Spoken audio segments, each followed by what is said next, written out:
순수하게 보여진 그대로를 만화 그림으로 표현한 학생에게 저는 큰 박수를 보내고 싶습니다. 지금의 이 상황을 만든 어른들과 정치인들의 잘못에 한편으로 반성을 저는 해야 된다고 봅니다. 그런데 지금 문체부의 적절하지 못한 역할로 인해서 상처는 누가 받고 있습니까? 장관님, 지금 상처를 누가 받고 있다고 생각하십니까? 상처를 받는 사람들은 여러 사람이 있죠. 네, 학생의 상상력으로 그려진 풍자화는 사회적 물의를 일으킨 것이 아니라 대통령의 심기를 거스른 것입니다. 대통령 심기 보좌를 위해 검열이라도 하겠다는 것입니까? 아니면 문체부 공무원들의 직권남용이자 예술인인 심사위원들을 겁박하는 처사입니다. 이거는. 전 정부 탄압, 언론 탄압도 부족해서 문화 탄압까지 나서는 것은 창작의 자유를 겁박했던 박근혜 정부 블랙리스트를 떠올리게 합니다. 문체부는 상처를 받았을 수상 학생과 가족, 학교, 한국만화영상진흥원에 사과할 의사 있습니까? 없습니까? 저도 그럼 저희가 앞으로 문제를 삼는 것은 아까도 거듭 말씀드렸지만 순수한 예술적 감수성, 그 감수성을 바탕으로 그 명성을 쌓은 네, 잘 들었습니다. 중고생 만화 공모전이 정치 오염으로 오염 예술전으로 공모전으로 만든 만화원에 대해서 지적을 하는 겁니다. 이거는요 자유주제였습니다. 자유주제에서 상상력이 들어간 겁니다. 그렇다면 이러한 자료를 우리 한국만화영상진흥원에 엄중히 경고하겠다라고 보내면서 여기 지금 담당 책임자 국장님 김재원 과장님 나와 계세요? 국장님 나와 계세요? 예. 이거 국장님이 보내셨습니까? 보도자료 말씀이십니까? 네. 예, 그렇습니다. 앞으로 그럼 문체부에 관해서 우리 의원들이 자료 요청했을 때라도 보내주지 않으면 저희도 엄중하게 경고 조치해도 되겠습니까? 성실히 제출하도록 하겠습니다. 성실히 제출하겠습니까? 예, 그러겠습니다. 저는 어제 자료를 받은 것도 있거든요. 장관님, 어제 자료 받은 것도 있습니다. 그럼 저도 엄중히 경고 한번 하겠습니다. 네. 문체부, 저는 이번 사건이요. 어른들이 갈아놓은 판에 우리 상처받은 우리 학생에게 사과해야 된다고 저는 봅니다. 심사위원이 잘못됐건 선정의 기준이 잘못되었건 학생에게는 상처받지 않게 해주셔야 되는 게 저는 당연한 거라고 제 생각합니다. 답변 잠깐 1분만 주시면 답변하겠습니다. 이 부분에 있어서 끝나고 나서 답변해 주시면 좋을 것 같습니다. 네, 저희가 그 미술전 문제를 삼는 것은 언론 자유, 이 풍자 문제, 그걸 문제 삼는 거 아닙니다.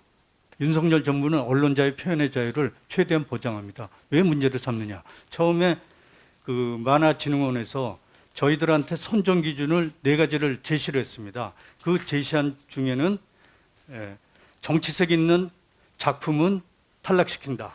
그리고 정치적 의도나 타인의 명예를 훼손한 작품, 과도한 선정식 폭력성을 띈 경우는 이 공모를 받지 않겠다. 이렇게 해다가 정식으로 공모를 받을 때 이 조항을 삭제를 했습니다.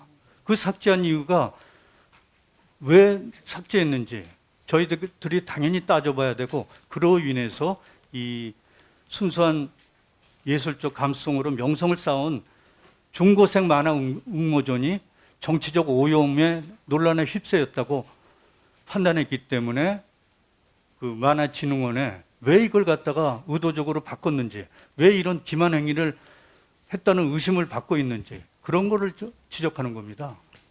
네, 표현의 자유 이 주장에 대해서 야당 의원님들께서 굉장히 많이 좀 지적을 해주시는데요.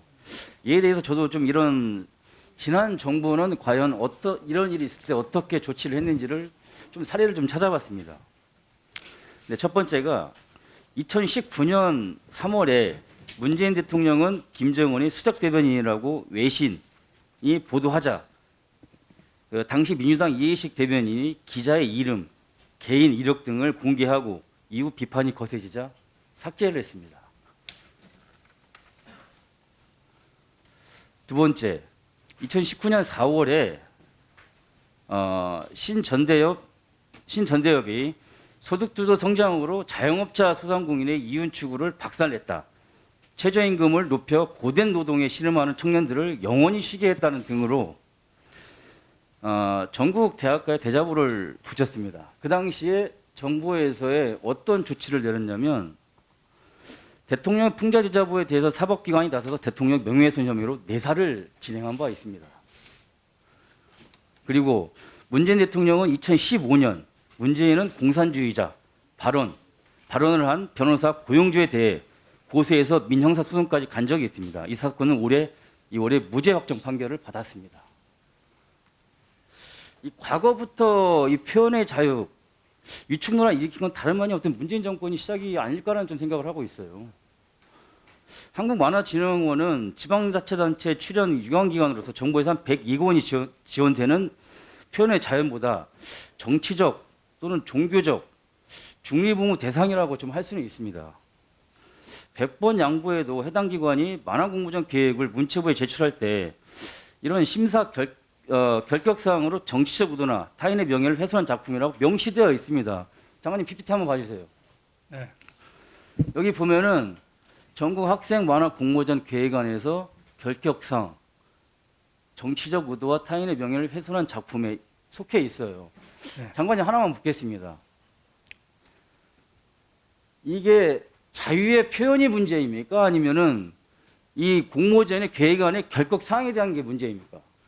네, 말씀해 아까도 말씀드렸지만 표현의 자유는 보장이 됩니다. 저희들이 문제 삼는 것은 정치적 의도나 타인의 명예를 훼손한 작품을 결격 사항이라고 탈락시킨다는 그런 의미의 결격 사항이라고 해놓고, 그래서 저희들이 이 후원을 해주고 장관상 명칭을 부여를 했습니다. 그런데 실질적으로 만화를 공모하는 과정에서는 핵심 사항인 정치적 의도나 타인의 명예를 훼손한 작품, 과도한 선정성, 폭력성을 띈 경우를 빼버렸습니다. 그 뺐기 때문에 이런 문제가 생기고 무리를 빚은 것으로 판단을 합니다. 그래서 표현의 자유라든지 뭐 작품의 어떤 거를 따지는 게 아니라 왜 이렇게 결격 사항을 그렇게 해놓고 왜 나중에는 정식으로 저희들도 모르게 저희들한테 의논도 없이 그걸 뺐느냐 하는 그런 의도에 대한 일종의 기만 행위라고 의심받을 수 있는 그런 행위를 한 거에 대해서 문제를 삼는 겁니다. 예, 이거에 대해서 그러면 정부 측에서는 그에 대해서 고소 고발을 했습니까? 아니면 신상 발언을 했습니까? 아니면 어떤 조치를 했습니까? 현재로는 조사 단계에 있습니다. 현재로는 조사 단계에 있기 때문에 저희들이 최초에 이런 결격 사항을 갖고 왔기 때문에 후원도 해주고 장관상 명칭 부여도 해주고, 그런데 다시 말씀드리자면 공모를 받을 때 이게 이제 6월 달에 저희들한테 계획안이 왔어요. 그래서 그렇게 하라고 승인했는데 7월 달부터 공모를 하는 과정에서 핵심 조항을 빼고 공모를 했기 때문에 왜 이렇게 얘기도 안 하고 거기에 어떤 의도가 있나 하는 의심이 당연히 따르는 거 아니겠습니까? 네, 알겠습니다. 본 의원은 좀 이렇게 생각합니다. 만약에 이런 지난 정부에 이와 같은 사례가 있었다면, 만약 윤석열 차 얼굴을 문재인 열차 전 대통령으로 바꾸고 차장을 김정순 여사로, 탐승자를 김정은이나 586 운동권, 민노총, 또 시민단체로 그렸다면 어떤 일이 벌어졌을까요?